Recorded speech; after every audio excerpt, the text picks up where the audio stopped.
This is Intervention TV, a business podcast. We focus on business and organization interventions, as well as learning and development interventions. If these topics are important to you, subscribe and like to join our community. All right, TaShunda Franklin, how are you? I am doing as good as you can do on a Saturday afternoon, but I am happy to be here nonetheless. And that's nothing negative. That just means life is just lifing, right? Life is, yeah. Welcome to the podcast. Really excited to have you here. Glad to be here. Thanks for inviting me. We are both students in organizational development and change. And so we've studied a lot of really interesting topics, and we're going to discuss some of those today. One of the topics that you said was interesting to you was Kurt Lewin's model, Hmm. which was interesting to me because I find his model to be disappointingly simple. Right, so it's unfreeze, change, and then freeze again, and it just feels like it's. I was going to say, explain that to me and its application in a way that Hmm. makes me value it more. Okay, so it's interesting that you brought this up because I actually wrote about this in one of our courses. And a lot of the research that I was able to find about Lewin's model is that, it's still relevant, right? I think the simplicity of it can be understated in the sense that if you look at just freeze, unfreeze, refreeze, or what is it? Freeze, change, freeze. Let me make sure because I actually know the model or that I can see. Um, but it's not that simple, right? The cool thing that I think about the simplicity of the model is that it can be integrated with a framework that enhances it. Okay. So, for example, in the paper that I wrote about Lewin's model, I integrated it with the 4 stages of psychological safety, which is a framework that was created by a brilliant guy by the name of Dr. Timothy Clark. And Clark has this progressive psychological safety model. You start with inclusion, you have inclusion safety, then you have learner safety, you have contributor safety, and you have challenger safety. Challenger is just challenging the status quo. And so when you think about running Lewin's model in the context of a framework or through the context of a framework, it makes a lot more sense. It's like it just comes to life. So I think the simplicity of it can be understated and underestimated because people look at it for what it's worth on the face value, but it's worth so much more if you think about how you can use it innovatively and creatively, right? So if we think of it as being like a foundational idea that you build on top of rather Hmm. than the whole idea itself. Yes. I was going to say, I want to be careful not to downplay the model and say, hey, it's simple. It just needs something, right? I don't want to make it sound like it's not solid on its own. But I think to bring it into the 21st century and think about how can it apply to today's organizations and workplace, the way to make sense of it is maybe think about some of the trendy topics or constructs or frameworks that are out there today, like psychological safety and emotional intelligence, and some of the other constructs that have kind of made their way to the forefront in let's say the last 10, 20 years. Okay. So maybe help me visualize that. Hmm. You were talking about the 4 stages of psychological safety. And Yes. so we have, one, two, three, and four. And Lewin's model, how can I understand that as the foundation of this idea?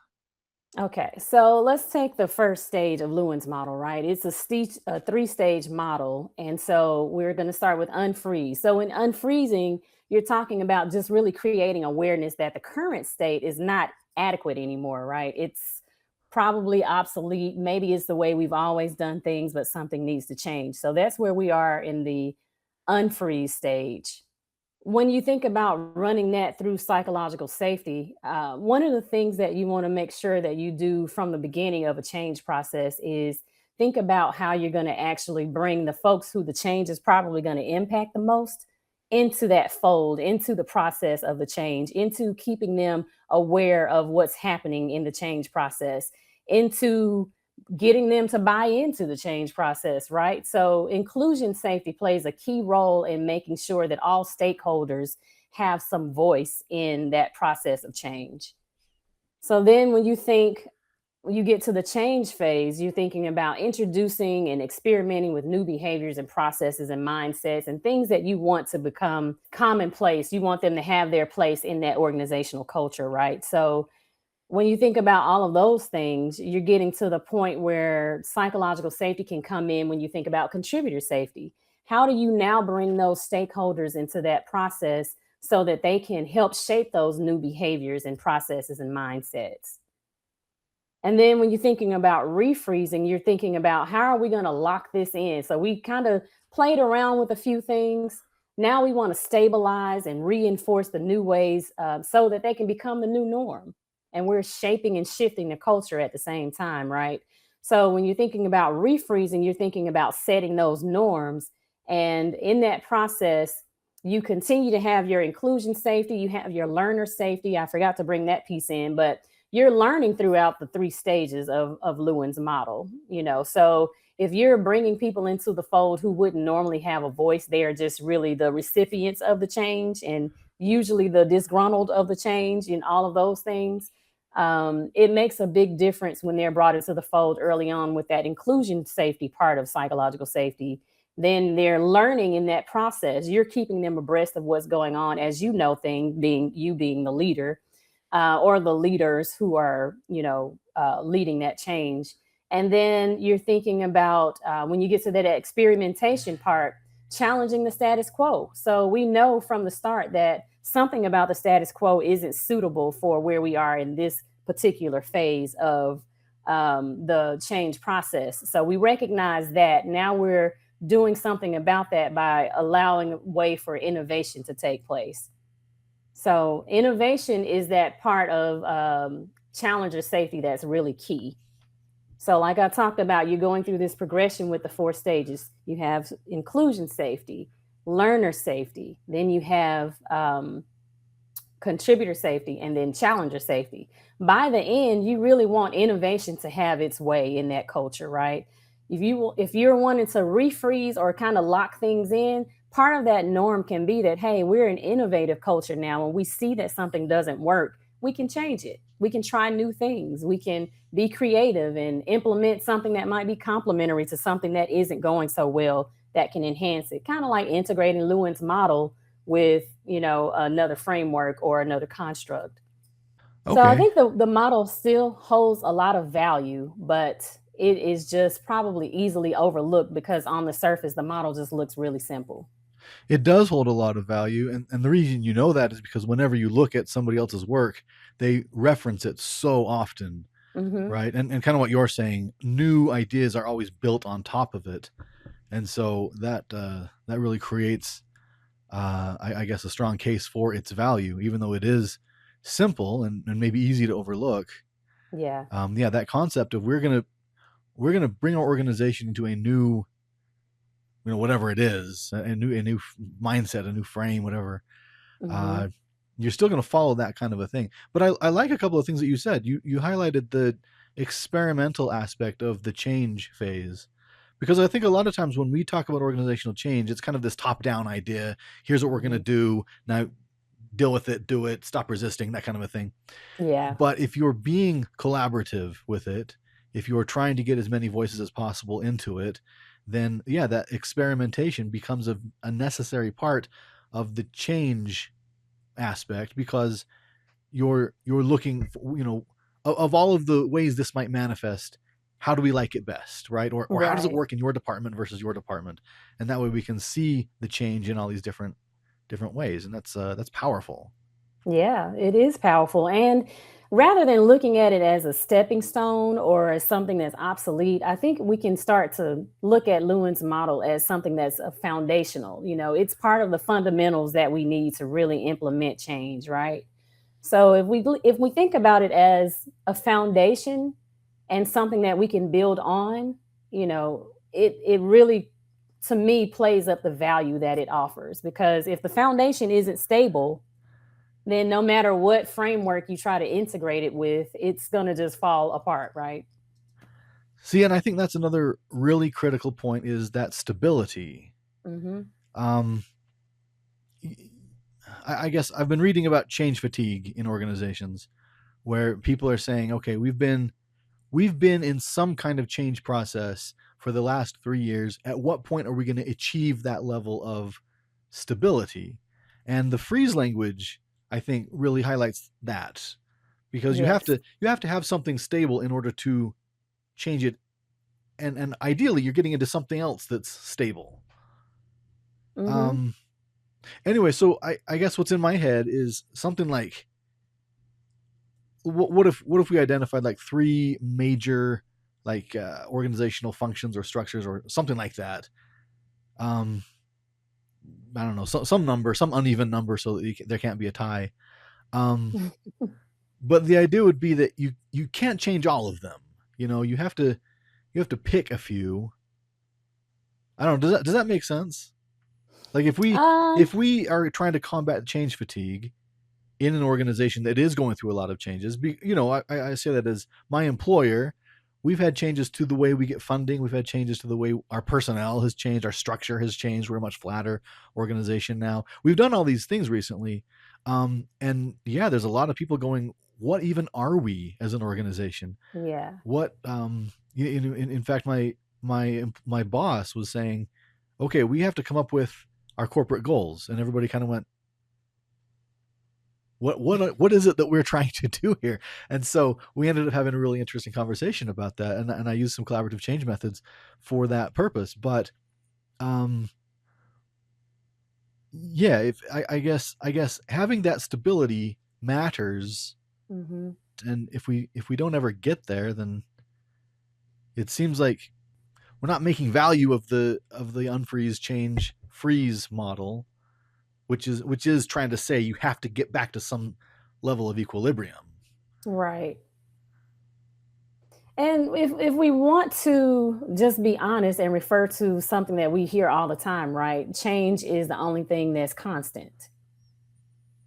So we're going to always be changing. And I think that's something that is hard for people to wrap their minds around. But the world around us changes. And so organizations have to change, individuals have to change. Change is just something that we cannot really avoid, no matter how much we resist it or how much it persists and we become change where we experience change fatigue. So it's something that I think we just have to wrap our minds around. I like that you pointed out one thing when you said something along the lines of who are we? What are we doing? You know, all of those things. It made me think about identity, and change is an opportunity in organizations for the organization to reinvent itself and create a new identity. So I think that's a really important question to start with. Who are we, and what are we doing? Right. I mean, you know, I work for a nonprofit, and so that's easy because it's mission driven, right? Mhm. Here's what we do, and we have that up front, and then everything that we do is, you know, the mission matters more than how much money we're able to pull in, as opposed to a for-profit organization that may value, you know, for better or for worse, but may value how much money we drag in as over the mission of the organization. But yeah, no, having that identity, I guess what I'm saying is it's a lot easier maybe in a not for profit situation to say, here's our identity, and maybe even have it transfer over some major changes, because we see ourselves as mission driven first. Mhm. Whereas, you know, if I just work for a grocery store chain and we're trying to make as much money as possible, maybe that mission matters less. But Yeah. what's your thought? What how important is, like if I guess maybe back to my idea that even if we're going through a lot of changes, there have to be some things that are constant. Do you think maybe Mhm. organizational identity is maybe something that we need to hold on to a little bit better, or you were talking more like we should take the opportunity to redefine those? Well, I think if it's necessary, right? There Okay. are certain organizations or maybe, you know, large companies that you think about. You mentioned a grocery store chain, so I'm thinking about Kroger, right? I know they're based in the Ohio area, if I'm not mistaken. But when you think about Kroger is a staple in most communities where you know it exists, and I think it has a national presence, if I'm not mistaken. It may not necessarily need to change its identity; it may need to enhance things about its identity.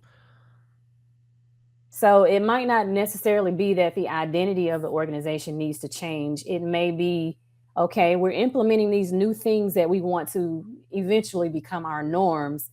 How do we also enhance our identity in that process? Okay, so when you say enhance an identity, you're not talking about like changing it wholesale. You're talking about like adding to it, or maybe developing some details Hmm. that make it stronger, make it better. Yeah. So, like, if you have a brand that is known for the quality of its products, maybe that brand might not have always been the innovator in its area or in its niche.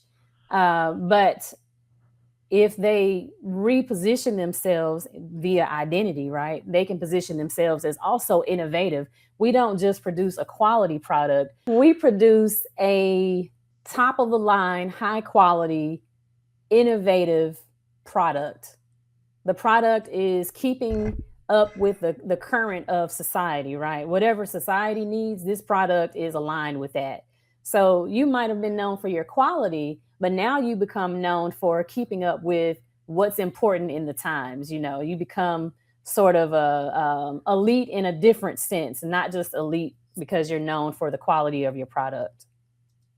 So that's probably the best example I can give just off the top of my head right now. But yeah, I don't think it always has to be an identity change because when you think about it, you're already taking a lot of risks when you're going through the change process as it is.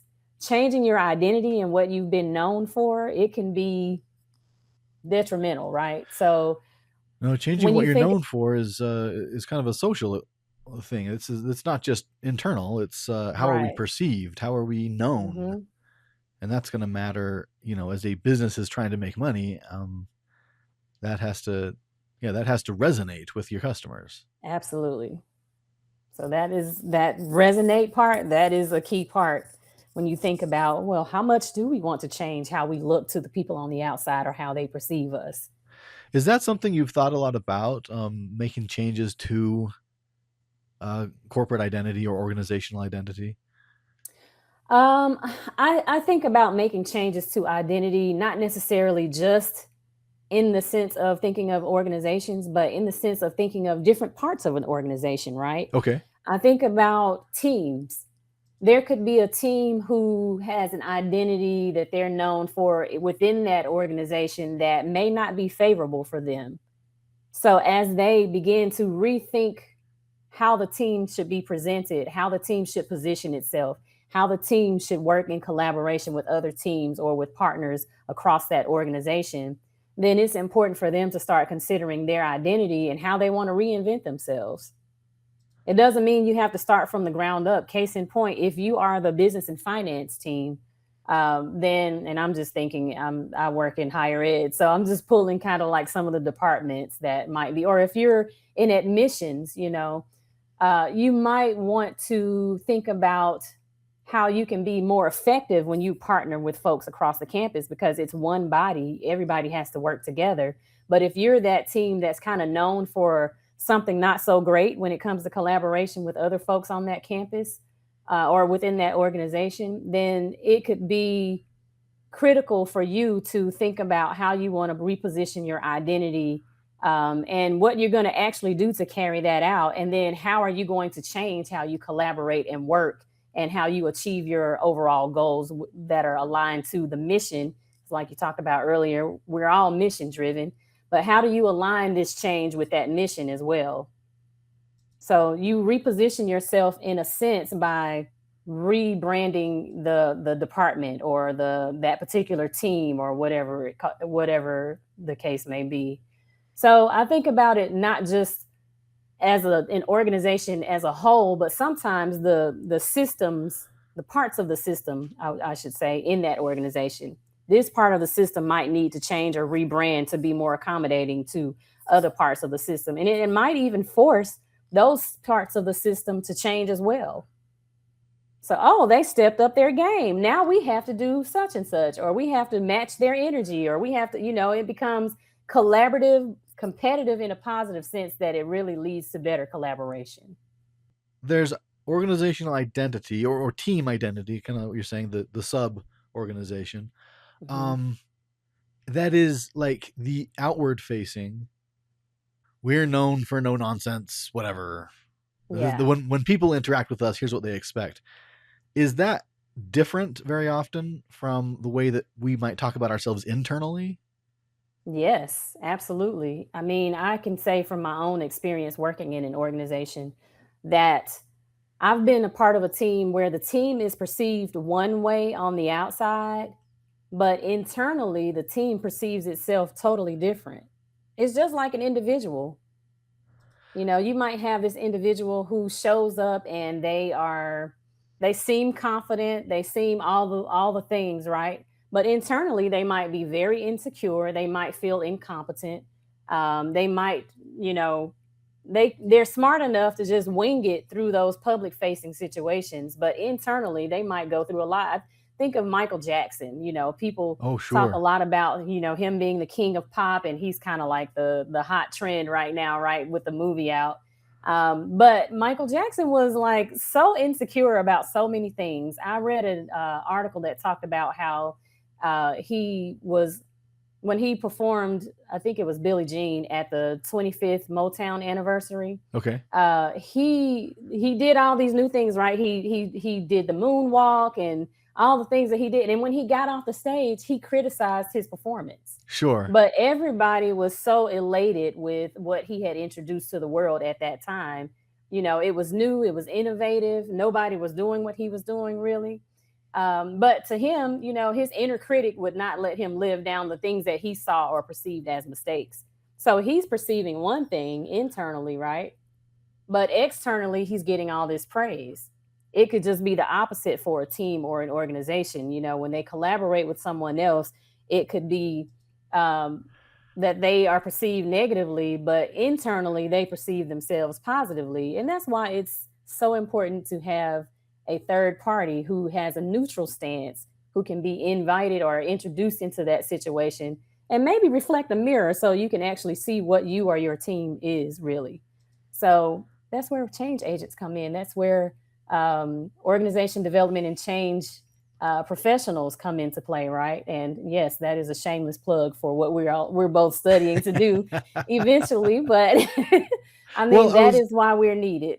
yeah, no, I was going to ask what's the best way for an organization to assess how accurately their internal identity reflects their outward perceived identity, and so having I was going to say something totally different, but yes, having a third party person who can come in and evaluate them is going to be really really powerful.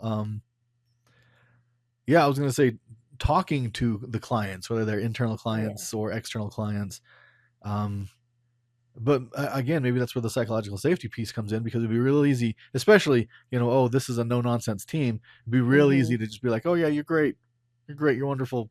We don't want to rock Yeah. this boat because we worry about that. We don't want to lose this client, or we don't want to, whatever it is. Um, Yeah. seems like that could make a big difference. Yeah, I think so. I totally agree with that point. I think it would be hard for you to just take the criticism of others in that system, right? But you have your own view of what your team or your department is. When there's a huge disconnect between the way you perceive yourself and the way others talk about you, it would be, Absolutely. especially, I think, people, especially when you're talking about identity. you know if you if you criticize something that anything that someone has integrated into their identity, that's always going to feel like a personal attack. Yes, absolutely. If I identify really strongly with my religion, and somebody has something to say about it, or my political party and everybody has something to say about it, um that can feel really hard. Yeah, absolutely. So I guess, okay, that's really interesting. How do you so I guess, how do you get by that? Hmm. I mean, I would say like Nike, just do it, but it's not that simple, right? It's just not that simple. I mean, I think each case is going to be different, uniquely different, because one team has a different DNA than another team. So when you think about it in that sense, then I think that's where if you are bringing a third party in to help you kind of reassess and readjust and represent yourself to that organization, um, they will probably be able to add some perspective, but they will only be able to lean on what they're able to glean from the team that they're working with. Right. So they're going to have to learn about the ins and outs, how that team operates, what their goals are. And sometimes the problem is a team doesn't really have a goal or a mission or a vision. And No? so the people who are part of that team don't have anything to attach themselves to. I Oh. don't know if you've ever been part of a team that had no vision or mission, but I know what it's like to be part of a team and the team just exists, it does its work, but it's not really connected to anything greater than itself. So it's hard to aspire towards something Right. when you're not really connected to something that's kind of being like that guiding light that we all need. Oh, that's really interesting. Yeah. So, the overall organization probably has a mission, vision, values, and all of those things set in place because those are norms now in our society. Right. If you exist as an organization or an institution of any sort, you likely have those things in place. But that doesn't mean that within that system, all the individual parts have that. Okay. So the So big sometimes organization that's might part of, have a better vision than the teams or the departments. yes. Okay, so I like this idea of organizational identity. I think that it really matters a lot to a lot of organizations, especially those that are looking to make intentional change. So maybe let's bring this back to Lewin's model. Okay, so we're going to unfreeze. We're going to change. Hmm. We're going to freeze. How does that play out as far as organizational identity? Hmm. That was not on our list of topics, but it's I No, I think that really it's have an to think about interesting that. idea. Yeah. So ask me that question again. I want to really think about that. Okay, so I said let's bring this idea of identity back to Lewin's model Hmm. and look at it from that perspective. So if I have some kind of defect in my organizational identity, right? I need to make some changes to it. I need to do some things uh, that will make my identity stronger or better. Hmm. How do I approach that through Lewin's model? Well, we haven't talked about this key word, which Okay, is self-awareness. that And is a this, key word. yeah, but in this context, we're going to say team awareness Okay, because maybe we're creating a new construct. I don't know. It's probably already out there somewhere, but either way, I think you have to start with that when we're thinking about identity, right? When we're thinking about change, we have to start with some level of awareness. How do you gain that awareness? Somehow you've got to start with some questions, right? You got to think about who we are as a team, like we talked about earlier. What are we doing? What are we aspiring towards? How are we going to get there? So, those are all things that we will probably think about along the way. But we need to first start with who are we? so you were talking about third party objective v- voices or visions. I was talking about maybe a survey to who my clients are and trying to get that. But I think even before any of that, really, your first step is the curiosity, which is what you're talking about right now. Mm-hmm. I have to be Yeah. I have to be willing to ask who I am and figure out why that matters in Yeah. order to start that journey.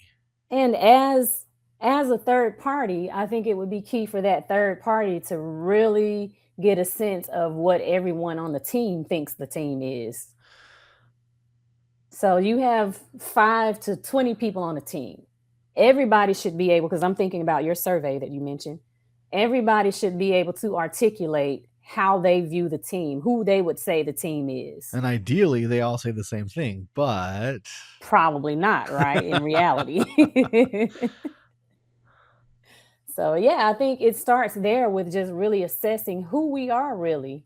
And that might take a lot of root cause analysis. That might take a lot of coaching and really kind of drilling down into the depths of what that team has started from and figuring out its history and understanding all those things. I think about a work context where you go into the workplace, and if your role is not a new role, you're probably inheriting someone else's role. Well, that person created some norms in their role, right? So that role and the function of it has an identity based on who's been in that role prior to you getting in that role. Oh, that's interesting. Yes. But now you can come and kind of reinvent that role, or kind of reinvent its identity at least. You know what I mean? So it's a lot of deep stuff that I think has to happen for a team to really think about who they are before they can start thinking about how we want to represent ourselves within the organization. And you can take that up to the organizational level and say the same thing. Yes. Yeah, no, that's really interesting. Um so the unfreeze part, right? That really stems from the curiosity, figuring out what it is we are now, how we're perceived, what the differences are, what we want to be, Hmm. and then from there you would move into change, and then from there you would move back into refreeze, so that you have again the stability, right? So even though we've Right. gone through this process, we've made these changes, we get back to a place where we know who we are, and that's no longer in flux, because that's, I guess, the danger is during the change phase, that identity is kind of in flux, that identity is not known, right? Yeah. I mean, there's some rocking the boat, right? So the boat is not really settled. Maybe it's kind of going through some waves, and people can feel it shaking and shifting people out of place. No, So, and if it's your organization, you can feel that. I think the waves is a really good analogy, because you will feel, there's a challenge to your boss or something. There's a challenge to a mhm. process, and the person that built the process is really upset now, and or the management, however that is, the structure is going through some sort of restructuring, and so how do I know who I am if I don't know where I am? And that what a difference that can make in a particular organization. Yeah, absolutely. Yeah, what else? Are there any other thoughts you had about identity as it relates to Lewin's freeze model? I think it's important to assess identity in each of those three phases or stages, right? So you have the unfreezing, you have the change, and then you have the refreezing. Throughout those stages, Oh, to okay. think about the end product that you're trying to get to, you need to think about identity in each of those stages, because it's going to evolve as you're going through Lewin's model. Right. Yeah. So in instructional design, which is what I do, there's a Mhm. lot of that. Here, if the whole process is like this, there's little evaluation steps built Yes. in all throughout it. And so it sounds a lot like what you're saying is make sure that you are assessing the identity and the functionality of that identity, beforehand. Yes, we talked at length about that, but also during the change phase, are we going in the direction that we think we're going? Right. And then even after you refreeze, did we end up where we expected to? Is there something here that didn't quite work? Is there something here that is having an unintended consequence? Something like that. Yeah. I think there are a lot of things that happen as you're going through those stages, which is why it's important to have psychological safety as this sort of through thread, right? You want all of these parts to be threaded in those four stages. Yes. Okay. So I think the next topic of conversation is, Deshonda, why don't you define psychological safety in a way that, like, business leaders would be really excited about adopting it into their practices? Well, I don't want to present myself as the mastermind of psychological safety, but No. obviously, I've studied some folks who have done some really important work around it in recent times, and that is Amy Edmondson. I think we can give her credit for the reason that we're even talking about psychological safety Yeah. today. But then there is this model that I really latched onto, which is Tim Clark's four stages framework. So with the four stages, the simplest way to define psychological safety is to define it as an environment of rewarded vulnerability. Yeah, I like that. Because vulnerability plays a part in every phase of psychological safety, in every experience. And when we talk about vulnerability, we're talking about, do I feel like I'm part of the team? Can I speak up and talk about that if I don't feel like I'm part of the team? Do I feel safe to do that? Or am I always assessing personal risk? Remind me, there's learning, So there's there's contributing, inclusion. and there's Mhm. challenging, and I forgot the first one. The first one is inclusion. Inclusion. Okay. So yeah, so you got it in the right order. You just add inclusion on there. So when you're thinking about the vulnerability piece, you're thinking about, is it expensive for me to be myself? Yeah. Because sometimes that makes the difference in whether or not you actually feel included. And I think that is a really key question for each person to ask who's a part of any organization or institution. Is it expensive for me to be myself? When I show up, does it cost me anything? So that's a level of vulnerability that is on an individual level that is so critical, and it plays a part in things like whether or not people stay in a place, right? So then you think about learner safety. Am I able to make mistakes and own up to those mistakes? And do I face any consequence, a negative consequence, when I make a mistake and own up to it? Or if I'm identified as the person who made that mistake, what's the outcome? Does it cost me anything when I make that mistake? Right. Yeah. No. Especially in a team environment, Hmm. it's real easy for everybody to point to Point everybody fingers. else. Yep. But yeah, that idea of psychological safety is that I feel comfortable enough owning up to my own mistakes Hmm. that I guess if I don't do it, then the whole team can't learn from what I went through or from the mistake that I made. But if I do, and I get shut down for it, or I get punished for it, Hmm. then I'm putting the whole that punishment. Not that I'm putting the whole team at risk, but the punishment, the whether that's the social humiliation or the demotion or whatever it is putting the whole team at risk of not being able to learn. Right. Because if they saw you get the slap on the wrist, how quick are they going to be to raise their hand and say, I made a mistake, or I have a Right. question because I don't know something, or whatever the case. So, yeah, it's a trickle effect, and it ends up affecting the bottom line at the end of the day, which is what all organizations really care about, right? Not saying they don't care about the people in that process, but you want to be a viable, thriving organization, and you don't want to be in the red, you want to be in the black. So, at the end of the day, these are the things that matter so much that I think often get overlooked that make the difference between an organization that's truly thriving. Yeah, which I think is why Amy Edmondson, has deservedly received as much praise as she has, because this, bringing this much attention to the effect of psychological safety is so critical, is so huge. Yeah, and she applies the construct to a team context, right? Yeah. When you think about things like team cohesion, for example, if there's no psychological safety, there's no team cohesion. Right. So, she applies it in a team context. And I think that makes the most sense for it to be applied that way because a team context is likened to any group context, right? You might not be part of a team, but you might be part of a committee within that same organization. So you're still working with a group of people. But in order for that group of people to be effective in achieving those deliverables for that committee, they have to have that psychological safety to be at optimum performance within that context. So you're over here on your team, but outside of your team, you're on this committee. The committee is doing really important work for the organization as well. And at the end of the day, you want that work to come to fruition. You don't want it to have these roadblocks because there's no psychological safety.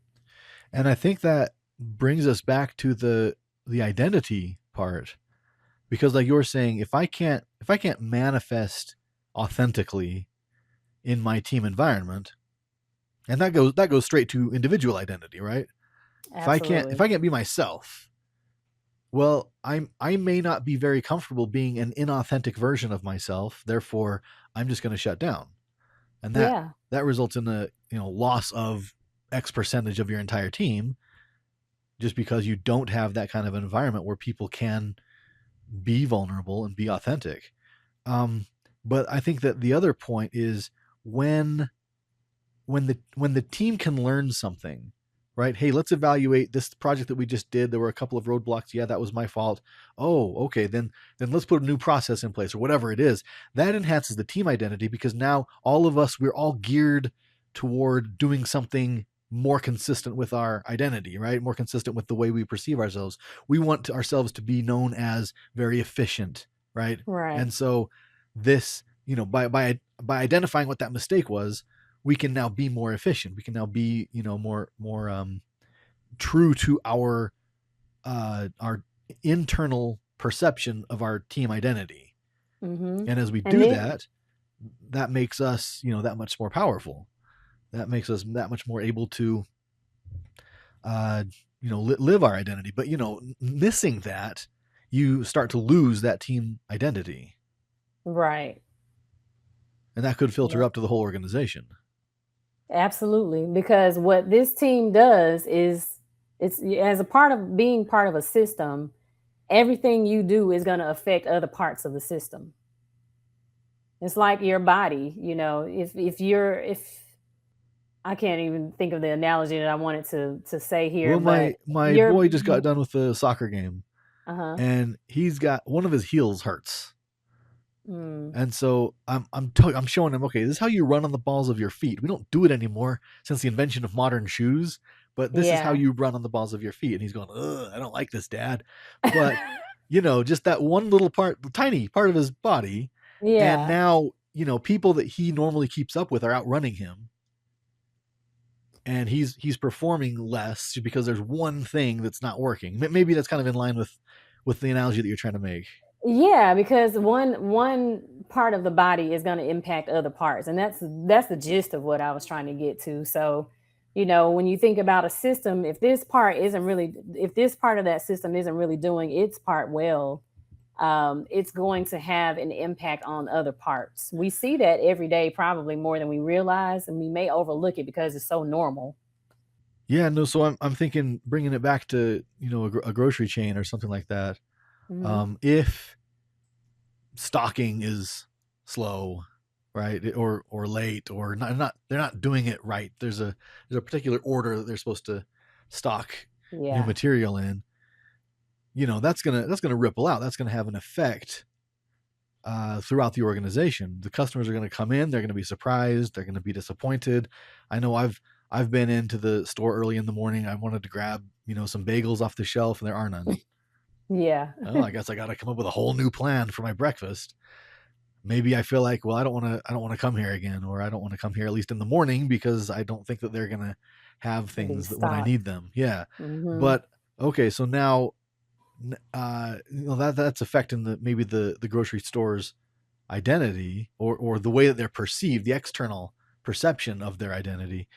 But then um I'm thinking that we come back to psychological safety. Okay, so if the stocking manager is just really mean all the time, and he's not going to listen to you, and he's not going to allow you to criticize his team because his people are his people, right?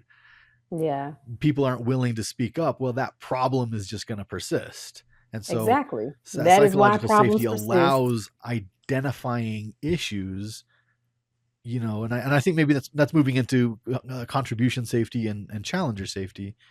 But so maybe I jumped the gun there, but that's it. No, I mean it all is it's a progression, right? But it's all part of psychological safety, and one thing does impact the other thing.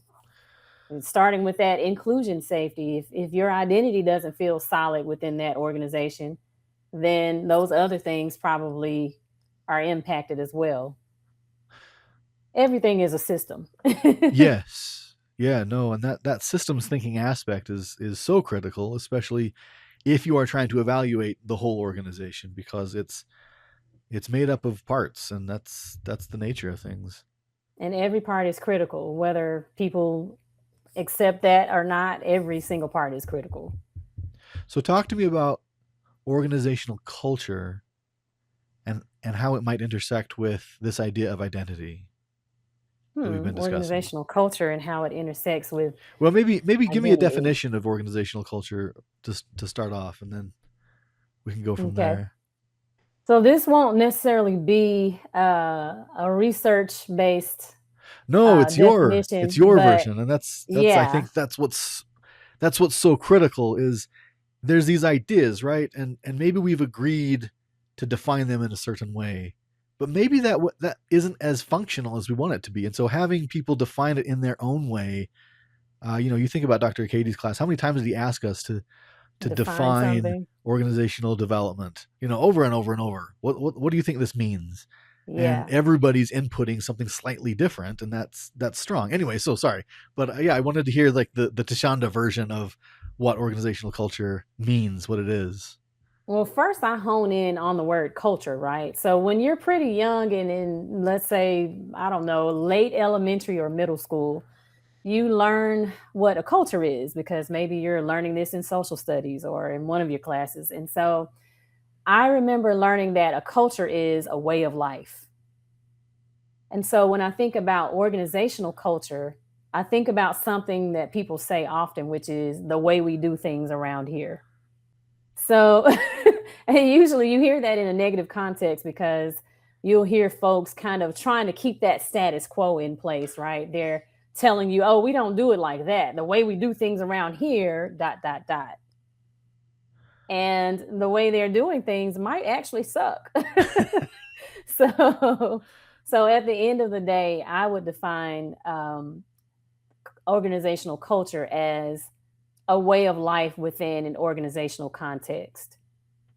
So like the way That way the of life doesn't go ahead.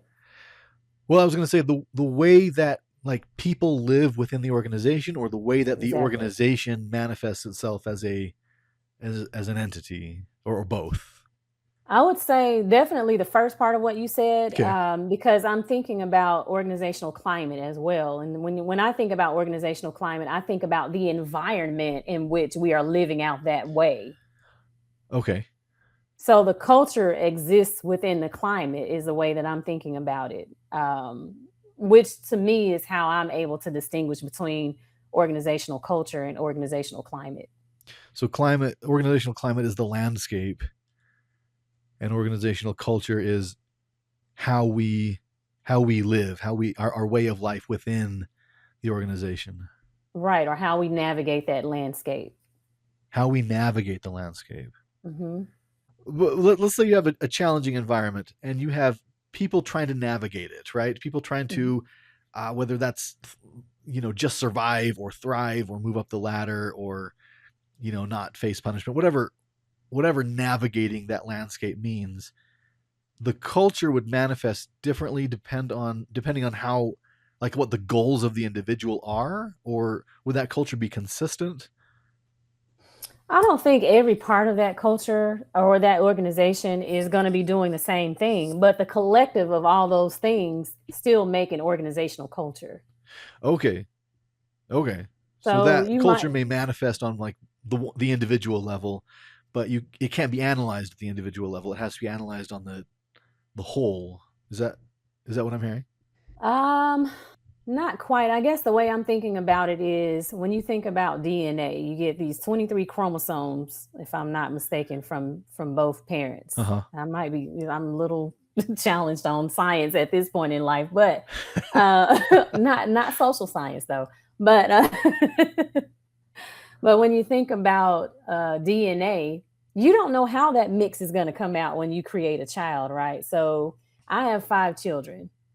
You can tell they're siblings, but some of them may look more like me, some of them may look more like my husband, and the mix of us together is so funny because when we go on his side of the family, they say, "Oh, they look just like Myron," and on my side of the family, they say they look just like me, because I think people can look and see what connects with them. They're used to seeing me, right? So they're going to see me in my children. The same on my husband's side. So you don't know how the DNA is going to come together when you create a child, but you create this whole person that's made of two parts, or part of their mother, part of their father. So when you think about an organization, you have these multiple parts within the organization, and they all contribute to what the organization is as a whole. Does that make sense? Yeah, you can't look at the individual and say that's the whole culture any more than you can look at a strand of DNA and say that's the whole Right. individual. But they are a microcosm for the whole thing. hmm Think about the different personalities you see within your work culture. Yeah. Um, Everybody's not the same, but the collective of all those people makes the organization's culture. How are those people interacting within that environment with each other? So, TaShunda, talk to me about how psychological safety impacts culture, corporate culture, or organizational culture. So I'm glad you asked that because that's the reason that I love psychological safety so much. Um, as a construct, I believe it is such a pivotal part of shaping organizational culture. And why do I say that? Because it really meets people at the individual level, but we're talking about creating an environment. What's in that environment that prohibits people from being their best and doing their best?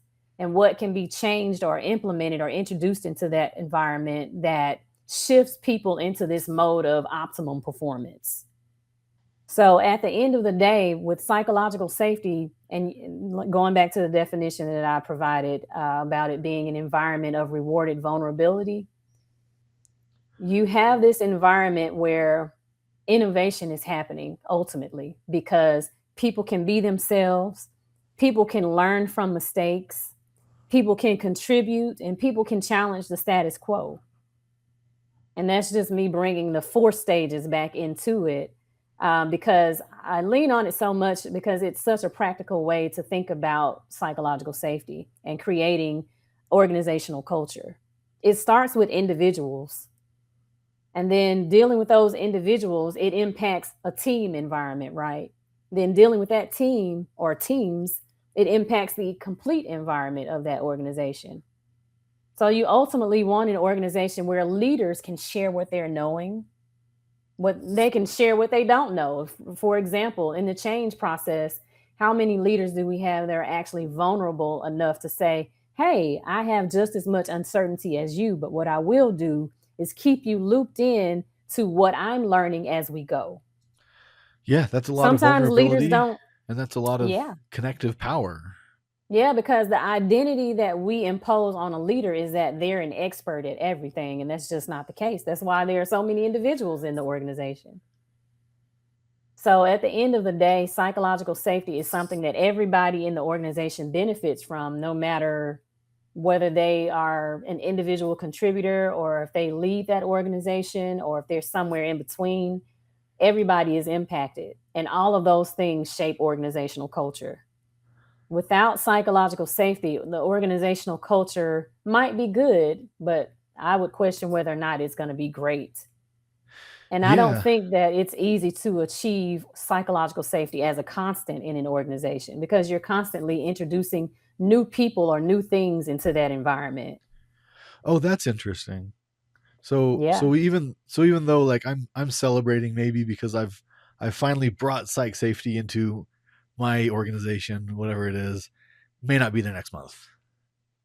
Yeah. Once we get new people, once we get new whatever it is, we bring in a new client, and now suddenly the whole dynamic shifts.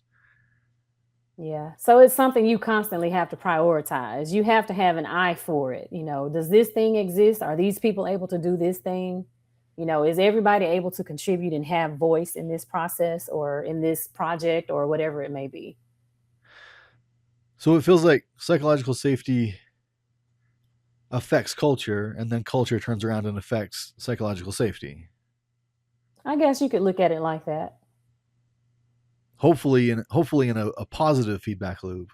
Yeah. Yeah. Absolutely. You would definitely want it to be a positive feedback loop. But I do think at the end of the day, it's something that you have to keep at the forefront in order to maintain the kind of culture that you want to create. Yeah. A lot of people talk about culture in the sense that it's values. It's values driven, especially when it's like a prescriptive or intentionally built corporate culture. It's it's something that descends from the values that we have or we share, or the values that make the organization as good as it is.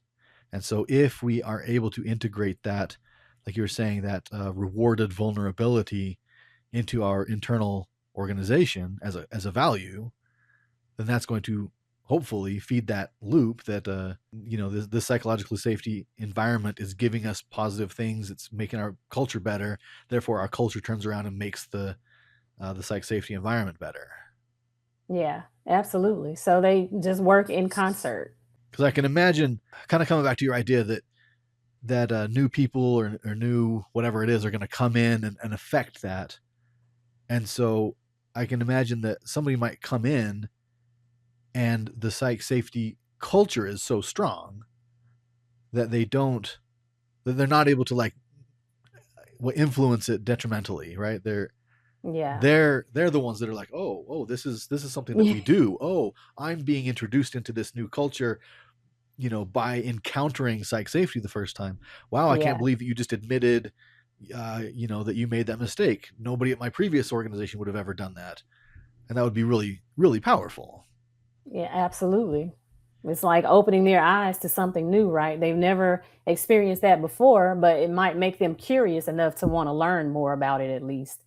And some Yeah, people might just assess that kind of culture and say, I don't think this is the place for me. They probably shouldn't be there anyway, they right? So probably shouldn't be there. Well, I was gonna say, psych safety requires like good faith uh, input on everybody's part. Amy Gibson was talking to me the other day about people who assume that they have a psychologically safe environment and mhm, they are vulnerable. And the next thing they know, they're being hauled into HR because they said something and somebody didn't like it or whatever it is. And so they're being, not punished in the moment, but punished after the fact in some way. yeah. Um, and however that plays out. But yeah, you actually have to be good faith uh, actors in order to have and perpetuate that. Because if you acted vulnerably and somebody did a gotcha on you after the fact, Yeah. it wouldn't matter how hard somebody worked to reestablish that environment. You would never be vulnerable again. Yeah, because it cost you, right? Yeah. But I will say that something that people don't often talk about when we talk about creating these environments of psychological safety is with vulnerability comes wisdom. Or Yes. I shouldn't say comes wisdom, wisdom is needed, right? So if you're someone who is vulnerable and maybe you share things openly at work, well, everything is not something that you should share at work. Right. So Right. you could be paying a price because wisdom didn't play a role in you. Maybe you kind of misinterpreted it, what it means to be yourself at work. So remember, I'll say just a few years or so back, and maybe this is still a big thing, but I don't hear it as much in the workplace today. We were talking more about, I think this was more along the lines of the COVID period. We would talk about belongingness, and that's still a popular thing. So I remember doing this workshop on bringing your whole self to work. And some of the examples that I pointed out in this workshop is that bringing your whole self to work doesn't mean that when you show up and you're being yourself, that you don't use some tact, that you don't use some wisdom, that you don't use some careful consideration, right? There are things, like I was saying in the previous example, that you don't share in the workplace that's not appropriate for the workplace. So you also have to think about context. And ultimately, if everybody was showing up and being who they are outside of work fully, then you're going to have some type of chaos in that organizational culture. Yeah. And You psychological inhabit, safety, like, I have to inhabit professional Jake when I go right, to right. work. Now, professional Jake still needs to be an authentic version of who I am. Mhm. But if I don't do that, well, but no, I think that your point is really important because obviously the whole idea of psychological safety is that we're able to talk about work related topics, right? Right. I don't want to just start talking about this or that, not without Yeah. not without something. But some kind of agreement, but that becomes so critical. Um, that I what I'm sharing is relevant to what we're trying to do as a team, Hmm. and it's that kind of a thing. When that gets punished, that's where the whole psych safety idea breaks down and things get really bad. Yeah, it definitely can. So I think you can abuse psychological safety just like you can abuse anything else. Yeah, You no, know. they say like betrayal is one of the hardest things for the human mind to process. Hmm. The trauma that comes from a betrayal incident is supposed to be harder than even the more famous examples. But if I believe that we have a psych safety environment and I criticize somebody's plan, and the next thing I know, I'm in trouble for something, and all of that, that's gonna hit harder, I think, than not thinking we had psych safety and getting punished. Yeah, absolutely. One of the ideas that I've had is that in order to maintain that psychological safety, um, you have to incorporate overt affirmations of it into your social norms. You've got to be Yes. you can't just be enough to assume that it's there. You actually have to talk about it and talk about why it matters and like overtly talk about it, and reaffirm this idea. Otherwise, it's easy for it to just kind of fizzle. Yeah. So I love that you brought that up because one of the things that I've done in the past with working with teams is work with the team to create its own communal agreement. So when you create a communal agreement, you're essentially creating these norms by which the team wants to operate.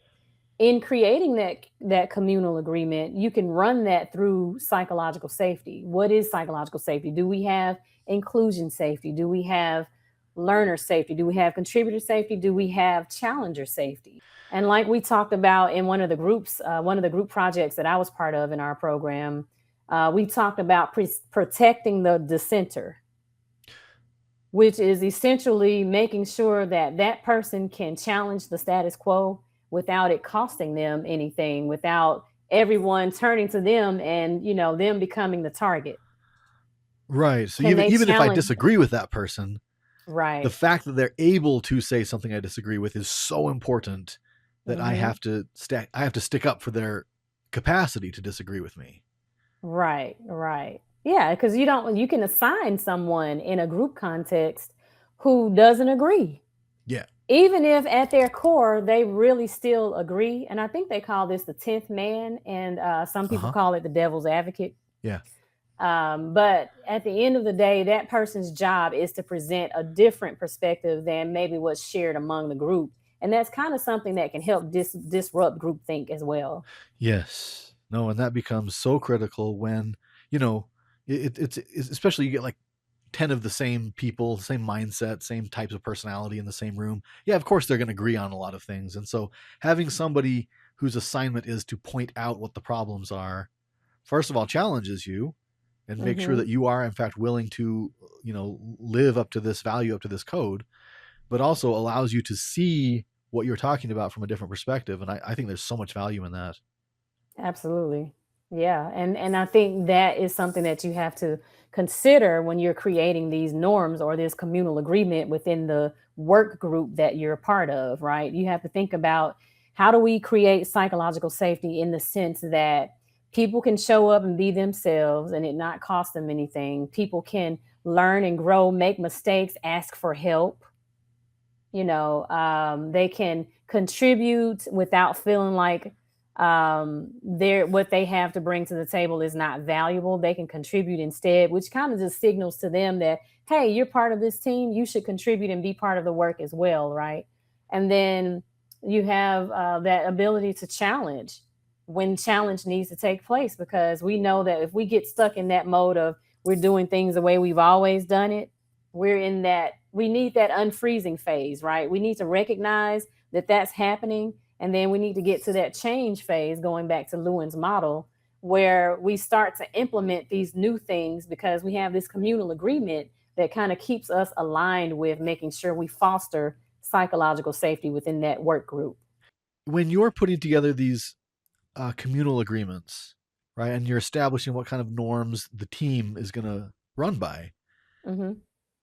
Would it make sense to say, okay, here's stage 1, 2, 3, and 4. We think maybe we're at a stage 1 or a stage 2. We Well, want you to get know, to a stage 4, and what do we need to do in order to get there? mm-hmm. Is that something that ever comes up? So not really, because the way the four stages works is it's not really a measure because it's a progression. Well, So that's what I was you're, going to say. It's a progression. yeah, So yeah. a team couldn't have stage 4 without having stage 1 through 3 first, right? I would hate to say that that's impossible Somebody out because there's done it. maybe you are in an environment where innovation is the norm, right? Okay. But being included might not be. You know what I mean? So Okay. I wouldn't say that that is probably the way it typically is, but I would like to think that to have one of those, I think they are codependent. So I don't want to separate them out and make it seem like you can pull this one out and you can still have psychological safety. They're all very critical parts. Um, but I don't think that you have to, because something is not going to be as strong as another thing most of the time because you have unique individuals that are in that context.